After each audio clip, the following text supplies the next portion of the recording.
We are back with another reactor video too. Internet Historian this time. The Fails of Fyre Festival. Now this is actually something I was caught up in. Like I kept an eye on this when it was trending actually. So it was kind of interesting to see because there was a lot of negativity surrounding this one. It's gonna be a lot of fun to watch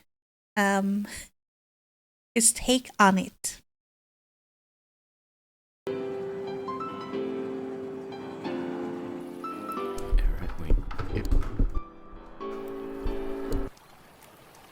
Hi there.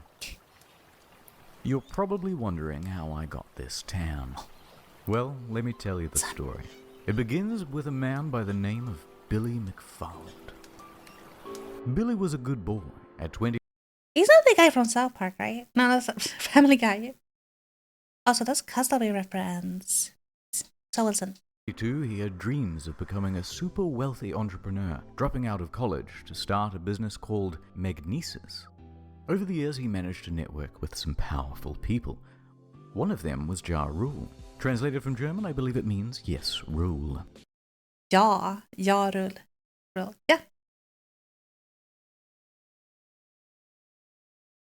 Ja-regel. Over drinks, he pitched an idea. Here's an accurate recreation of that event. Mr. Rule, he says, I have a brilliant idea. Like, word, like, yo, what happened? I'm like, yo, this nigga too wild, fucking his bitch. Precisely. Great minds think alike. It will be 2 weeks of absolute luxury in the Bahamas. Sounds nice though. I want to go to the Bahamas. Mr. Rule. Promotion began in late 2016. Fyre promised beaches, ladies, gourmet food, luxury villas. Hosted on a private island in the Bahamas called Fyre Cay, once owned by Pablo Escobar. VIP tickets up to $250,000. Swimming. $250. That's a lot. Like that's a lot. Pigs. Blink 182. Major laser. A steel drum. Welcome to Fyrefestival. The best 2 damn weeks of your life. I bought my ticket immediately. Yep. The day arrives. About 5,000 people are making their way directly from Miami Airport, and there are huge delays to get to Fyre Cay. Although I shouldn't say Fyre Cay, because it doesn't exist. In the marketing, they referenced this island, which is actually Norman's Cay, run by George Jung, not Pablo, by the way. Isn't that false But advertisement? Because we're not going there either. We're going to Great Exuma. Private island? Forget that. Population? 7,000. In fact, we're basically in the parking lot of a sandals resort. Isn't that like false marketing? Isn't that illegal? In the end, only about 500 of us make it to the island. The remaining customers' flights are cancelled. You're about to see why. We're hauled onto a school bus and taken to the site, a gravel lot with a bunch of FEMA tents. Oh no! Remember those promises of luxurious villas? Pranked ya? Enjoy your stay, and don't forget your complimentary cup of UNICEF rice. Turn this bus right around! Once there, no one knows whose tent belongs to whom, so staff try getting everyone into a line. Then they abandon that idea and tell everyone it's a free-for-all. Oh, real. Expecting a party, this guy took all of his drugs on the flight over. He's the only one having any fun. Hey, but he has nothing to lose. Everyone else is grumpy because it's been 5 hours and there's no food. In lieu of food, staff decide to start handing out tons of free tequila. This only exacerbates problems. Once the food does arrive, it's just as delectable as promised though. Gourmet craft single there. A few hours later, bags arrive on a shipping container. It was getting dark and there was no lighting. So everybody's walking around with their cell phones trying to look for their luggage. Plenty of people had their luggage stolen. But don't worry, if you have any valuables, the festival advertised top-notch security. Here it is. But no one told guests they had to provide their own lock. $250,000. $250,000 for this? No, thank you. I'm really lost it from For this. rumors of muggings by the locals. I heard rumors of feral dogs. A tent supposedly caught fire. The closest beach has a rampant shark problem. Staff don't have any uniforms or walkie-talkies, so no one knows who's in charge, and the people who are in charge can't talk to each other. It's a mess. Here's the bathroom. Many staff quit after only a couple of hours. For the few customers who were willing to just make the most of it and enjoy the music, they had some bad news too. All of the major musical acts pulled out. In Aw. fact, Major Lazer wasn't even confirmed to go in the first place. This must be The event illegal. was promoted as cashless, so all people had were these useless Disney bucks on their Fyre bands, which meant they couldn't buy anything or catch a cab if they were stranded. And even with only 500 people, there are too few tents and beds, so everyone is just stealing each other's.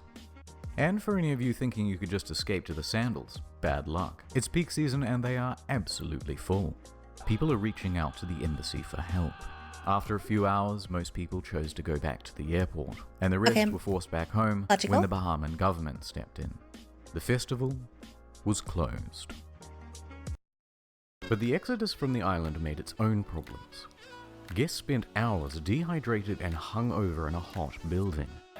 Why staff locked the door isn't entirely known, Why would they do but that? one girl fainted before they were finally reopened. Everyone gets home, and that was the end of it. Except for me. I was rescuing someone, helping them out, and I got lost in the woods. Good on Anyway, you. back at home, the shitstorm on social media was just ramping up. The Reddit fyrefestival was created, and it started documenting everything that went wrong at the event.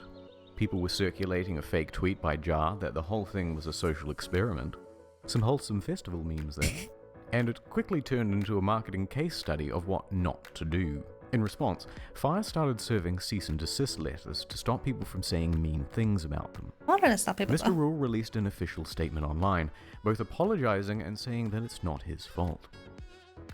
Interestingly, he wasn't even on the island at the time. He was giving a concert in Chicago. Although, to their credit, they offer everyone a full refund. Or you could always let it ride and opt in for tickets to 2018's Fyre Festival. Best deal. I would take it. The VIP ticket to next year's Fyrefestival if they decide to go. Exactly. Meanwhile, Billy is on full damage control. He claims that a storm came in the night before and changed all of the marketing into lies. We got to a point that we were very excited about on Wednesday night with how the two sites looked, and we got hit by a big storm. But the apologies weren't enough. A few days later, and the first lawsuit was served. Attorney Ben Misalis doesn't think it's funny. He's filed a $100 million class action lawsuit against the organizers. Then another suit. Then 7 more.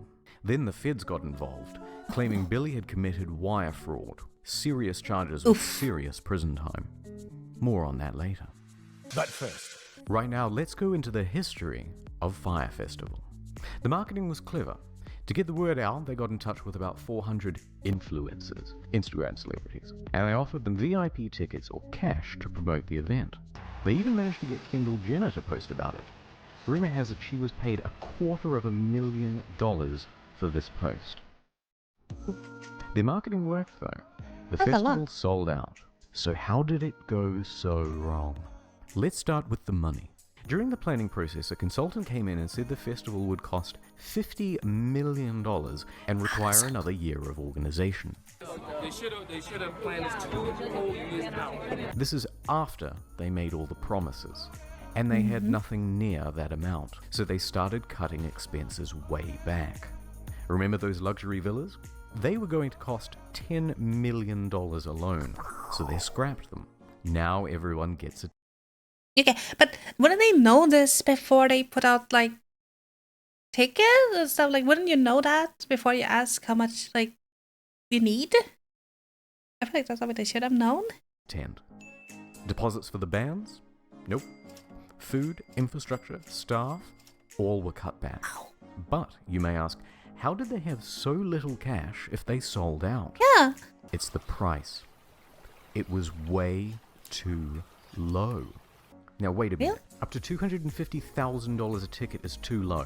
In fact, on social media, people were so merciless and unsympathetic towards the guests because they thought it was a bunch of rich kids paying for tickets with a starting price of $12,000. And you can thank fake news for that assumption. You see that number repeated everywhere.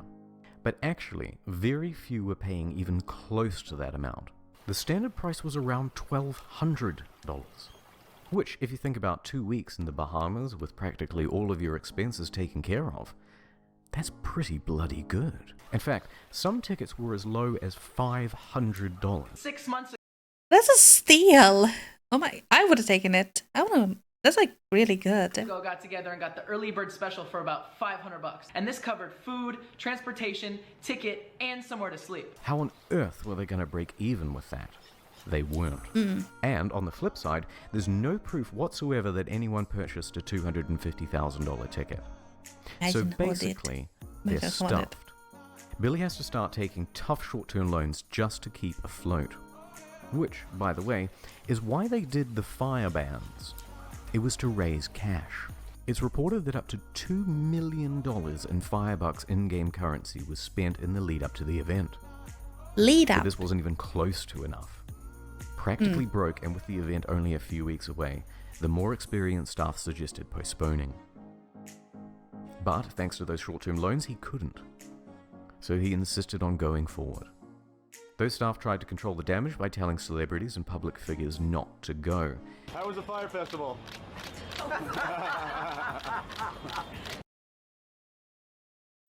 So, Billy and Jar are in some serious trouble. But let's please have one failed festival that has a sequel. Yes! Well, Billy is out on $300,000 bail. His assets were frozen as at May 18th. He dropped his expensive attorneys. He's selling his property in New York. He tried to sell Magnesis for $150,000, but it was cancelled for being fraudulent. Massively in debt and with no hope of paying it back, Fyre went into involuntary bankruptcy. But why would he do it? Like, why did he make the festival? Like, and know so much would like go into it. Was he prepared for that at all? And that is the end of Fyre Festival. Aww. I'll keep you posted about whether Billy is going to jail. So long, Fyre Festival. You were too beautiful for this world. And as for me, well, it's time to go home. Yay! Wait, is that Ikea?